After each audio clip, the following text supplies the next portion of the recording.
सभी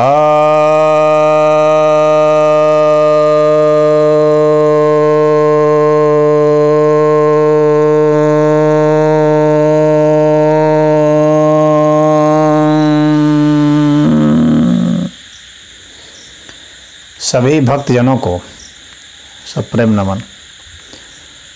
भक्तों, आज मैं आपके समक्ष श्रीमद् भगवद गीता के दूसरे अध्याय के 28वें श्लोक पर प्रवचन सुनाने जा रहा हूँ।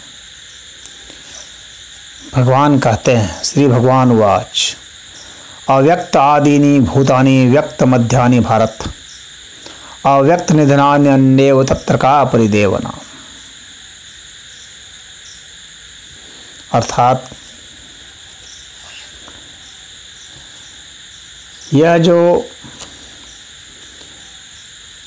जीव, सारे जीव जो हैं वह शुरुआत में, आदि में अव्यक्त रहते हैं, अदृश्य रहते हैं, अप्रकट रहते हैं, और अंत में भी वे अप्रकट हो जाते हैं।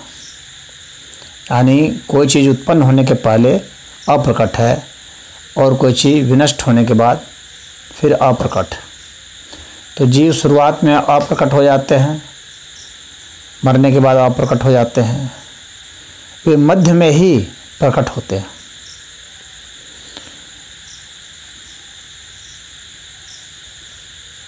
तो जो मध्य में प्रकट होते हैं और शुरुआत में भी अव्यक्त हैं, बाद में भी अव्यक्त हैं, उनके लिए क्या शोक करना।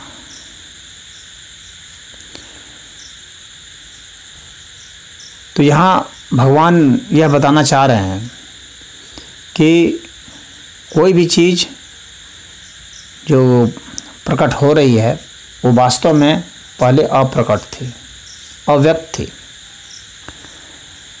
और यह आज का विज्ञान भी इसी बात को कह रहा है कि अव्यक्त स्थिति से ही ये व्यक्त स्थिति आती है। तो जो सूक्ष्म तरंगे हैं वे अव्यक्त स्थिति में होती हैं, उन्हें हम महसूस नहीं कर पाते। जैसे न्यूट्रिनो है, हम महसूस नहीं कर पाते हैं, अव्यक्त स्थिति में।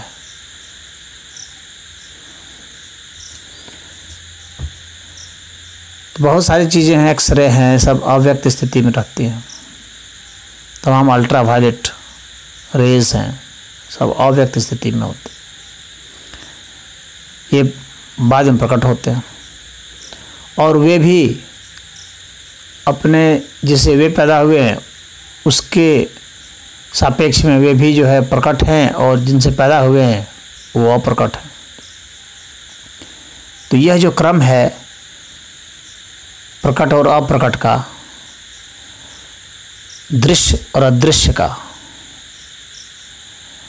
व्यक्त और अव्यक्त का, ये पूरी सृष्टि के अंतर्गत है। ये पूरी सृष्टि भी अंत में अभी दिख रही है, एक समय ऐसा आएगा कि ये नहीं दिखेगी, अव्यक्त हो जाएगी।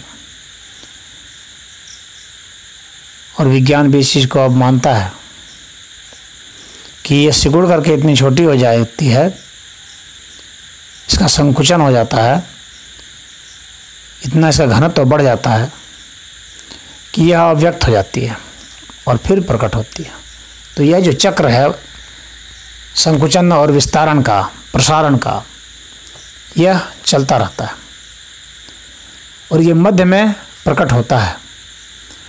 यानी एक अव्यक्त से सूक्ष्म अव्यक्त, अब ये दूसरा जो अव्यक्त है वो कहाँ है? सूक्ष्म अव्यक्त है और एक विराट अव्यक्त है, दो अव्यक्त हैं, इसको समझ लेने की जरूरत है। सूक्ष्म अव्यक्त और विराट अव्यक्त, इस सूक्ष्म अव्यक्त और विराट अव्यक्त के मध्य में ही ये प्रकट है।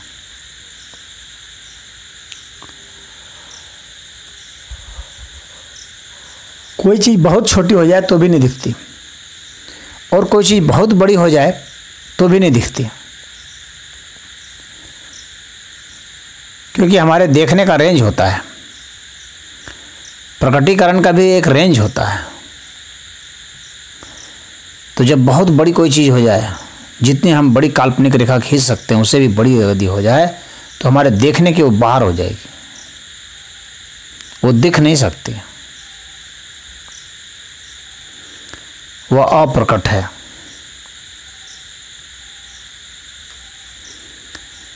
तो ये जो अप्रकट स्थिति है, अव्यक्त स्थिति है, सूक्ष्म से सूक्ष्म में और विराट से विराट में, ये पूरे सृष्टि पर्यंत, पूरे ब्रह्मांड पर्यंत है, जो अनंत ब्रह्मांड है, मल्टीवर्सेस हैं, ये सब अव्यक्त स्थिति में जाते हैं और बीच में व्यक्त होते हैं। जो कुछ भी हम महसूस कर पाते हैं सब व्यक्त जगत है। अव्यक्त जगत है जो डार्क मैटर है, जो डार्क एनर्जी है, अव्यक्त है। तो ये जो अव्यक्त हैं यही व्यक्त होते रहते हैं मध्य में, और ये मध्य में जो व्यक्त होते हैं वास्तव में वे अव्यक्त होने के लिए व्यक्त होते हैं, वो वास्तविक अर्थ में व्यक्त नहीं है। तो व्यक्त होने का जो प्रतिशत है वो बहुत कम है। डार्क मैटर, डार्क एनर्जी जो है 95% है, वैज्ञानिक से बतला रहे हैं।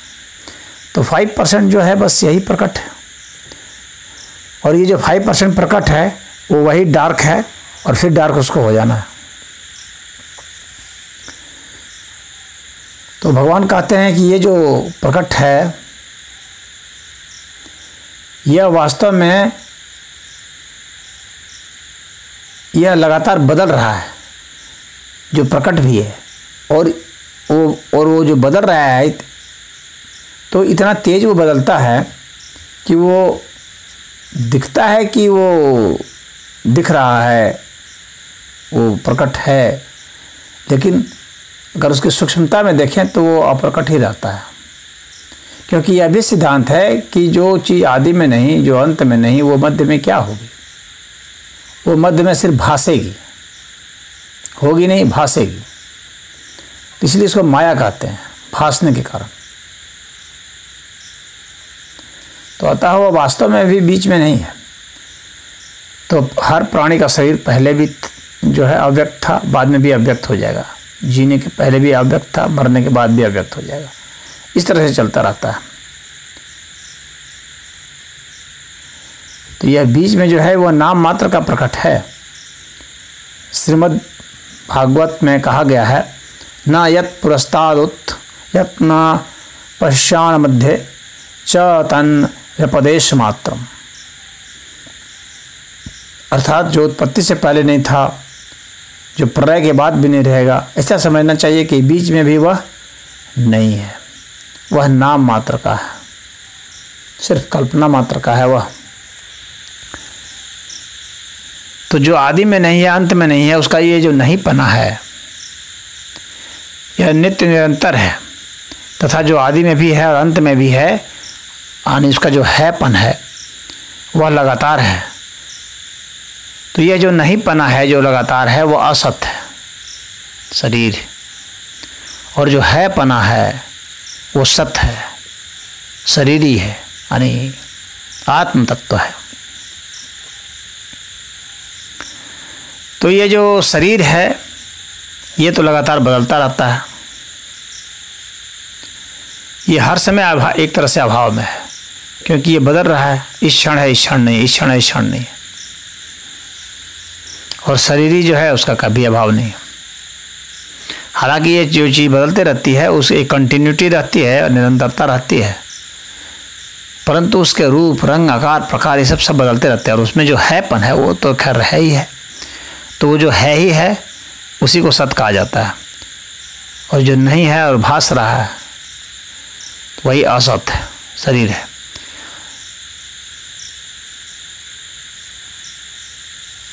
तो यहाँ पर हम देखते हैं कि यह जो व्यक्त और अव्यक्त का सिद्धांत है, और मध्य में भी जो बदलाव होता है उसमें भी अव्यक्त स्थिति आती रहती है, और अभाव में जाता रहता है लगातार कोई चीज़।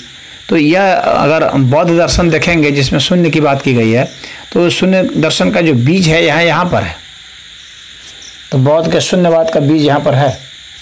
हालांकि यहाँ पर बड़ा अच्छा प्रयोग किया गया है।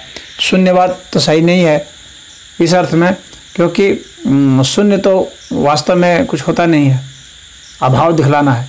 हालांकि अभाव यहाँ भी बतलाया जा रहा है, लेकिन यहाँ पर अव्यक्त कहा जा रहा है उसको। अव्यक्त स्थिति अलग चीज़ है। अभाव का स्थिति मतलब कि बिल्कुल नहीं होने से मतलब है, और यहाँ अव्यक्त का मतलब है कि अप्रकट, यानी है तो जरूर हुआ लेकिन प्रकट नहीं है। तो जो प्रकट नहीं है और है उसको शून्य नहीं कह सकते। शून्य का अर्थ अभाव हो जाएगा। तो यहाँ पर जो अव्यक्त जो शब्द का प्रयोग किया गया है ये ज़्यादा अच्छा प्रयोग है, और बौद्ध दर्शन में जो शून्य का प्रयोग किया गया है वो उतना अच्छा नहीं है। अव्यक्त जो है वो तार्किक रूप से ज़्यादा करेक्ट। तो अगर नास्तिकवाद के सिद्धांत को भी मान लें कि शरीर कुछ नहीं है, ख़त्म हो जाता है, नष्ट हो जाता है, और आस्तिक के भी सिद्धांत को मान लें, तो दोनों ही सिद्धांत को यदि हम मान लेते हैं, आत्मा के अस्तित्व को मान लेते हैं या आत्मा के अस्तित्व को नहीं मानते हैं, सिर्फ शरीर के ही अस्तित्व को मानते हैं, तो शरीर भी तो अप्रकट हो जाता है। तो फिर इसमें क्या शोक करना? यही भगवान कहते हैं कि इसमें फिर शोक करने का विषय क्या है? तुम चाहे आस्तिकवादी हो चाहे नास्तिकवादी हो, शरीर को तो वैसा ही